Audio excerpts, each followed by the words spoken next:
Good morning, good people. This is Dr. Tay Colston with yet another episode of Early Bird Brew.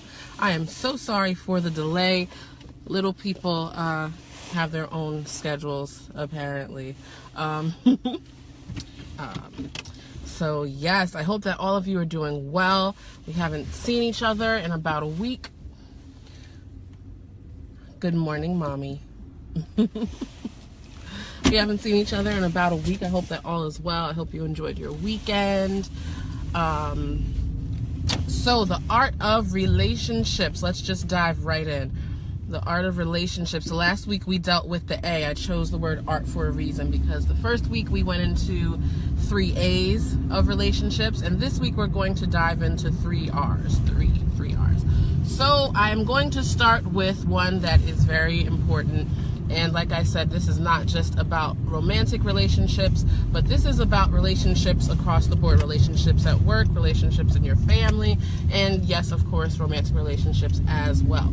Respect. Somebody cue Aretha. R-E-S-P-E-C-T. That is Aretha, right? Yes, Aretha. Respect. Respect is so important.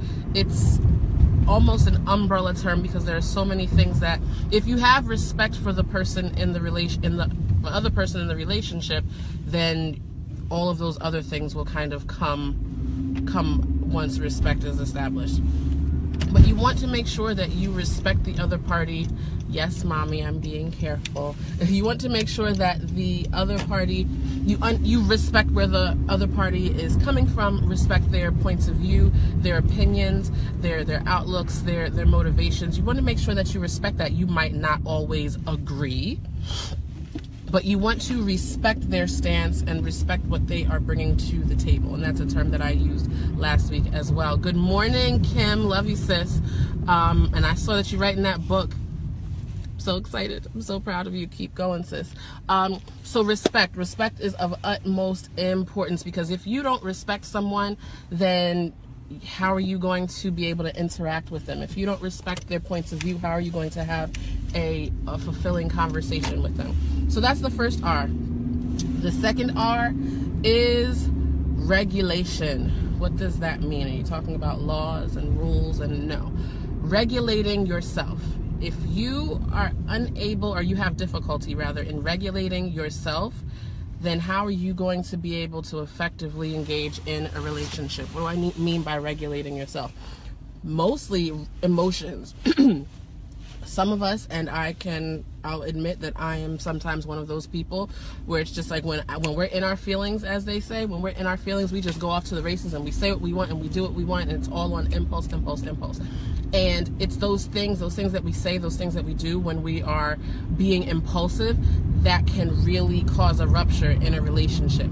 So we want to make sure that we are affectively, with an A, not an E, affectively regulated. And this is a psychological term. You want to make sure that you are effectively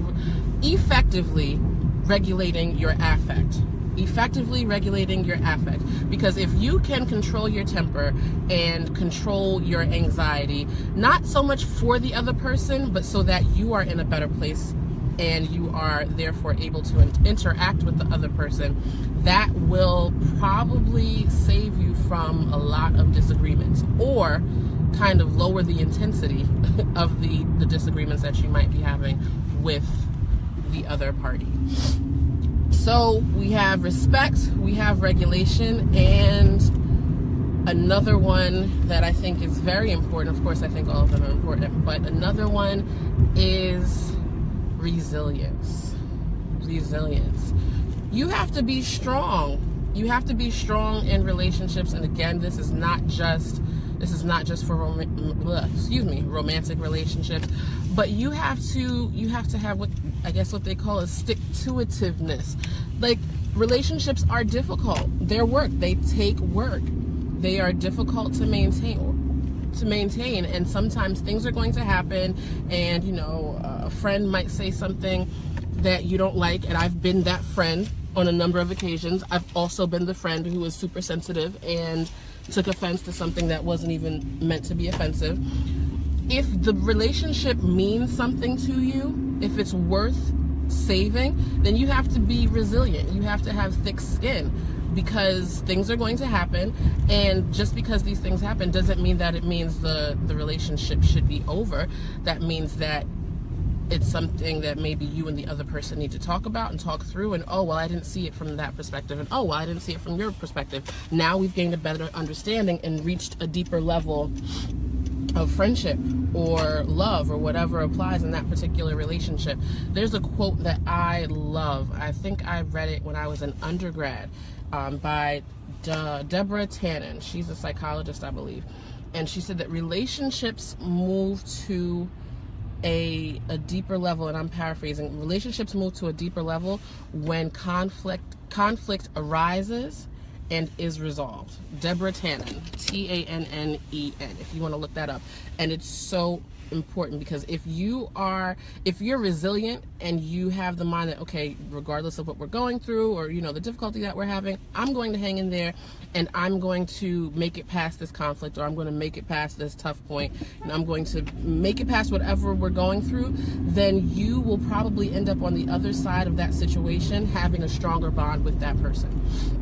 So those are the 3 R's for today, the 3 R's in the art of relationship. You have respect, you have regulation, or self-regulation, and you have resilience. If you think that this is important stuff, I think it's important stuff as a clinician, and also just as a human who has had a few years of interacting with people. I think this is really good stuff, and it's really important because sometimes we just kind of go about engaging in relationships not realizing that it is in fact an art, and that we need to be mindful of the way we engage with other people. But a couple of things about the last one. Resilience, the stick-to-itiveness, the hanging in there. There are certain situations where you don't need to hang in there. There are relationships that are toxic. There are relationships that take more out of us than they put in. Those are the situations where you don't always need to stick around to see just how resilient you are. Those are the relationships that you might need to decrease your involvement in or sever ties altogether, because not all relationships are good. All of us have at least had that at least one experience where we would have just a conversation with a person and we felt drained, or we felt depleted. We felt like all of our resources were just taken from us, and we were blindsided by it. Those relationships, the resilience, you've probably used all of your resilience. And sometimes you need to be mindful of when it's time to step back. That's one about resilience. 2, you can't be the only resilient one in a relationship. And that is why I asked you to share this. Everyone who's watching this, share it. Because all of these things, this is not just for one person in the relationship. A relationship takes work, and it takes effort on both ends. So if you're in a relationship with someone, let's say you're a leader, and one of your constituents in a church or at a job, and you're a supervisor or whatever, these tips are helpful for you, but it's also helpful for the other people. So that's why I said definitely share this, because relationships can't be one-sided. When they're one-sided, that's when they end up being the toxic relationships, the ones that make you physically and emotionally sick. So that is week 2 in my 3-week series on the art of relationships. If you glean some great information from this, I encourage you to share this on your pages, tag a friend. This is important stuff. If we take a more vested interest in how we engage in relationships, then there's a very good chance that our relationships will improve and our overall well-being will improve. You'll find that you're stressing out a lot less about folk and what they think or things like that, because you're coming into the relationship with a very different outlook and perspective. So that is it. I hope that everyone is doing well. Remember, Tuesdays you get your double shot of Tay. Oh yeah, at 9 o'clock from 9 to 11.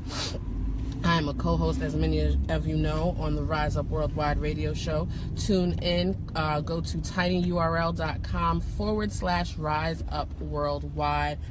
We play great music, and we have great conversation. So definitely tune in and hear Dr. Tay along with my co-host Joe Boss and G Dot. Always a good time on Tuesdays, and if you're not able to listen in tonight, you can always catch the replay. But definitely check us out. Follow us on Rise Up Worldwide on all social media platforms, Instagram, Twitter, Facebook, so that you can stay in the know about our shows, upcoming events, and of course, the part that Tay plays and all of that. Have a great day, everyone, and I will see you next week, if not before then. And remember, if you say you will have a great day, you will, in fact, have a great day.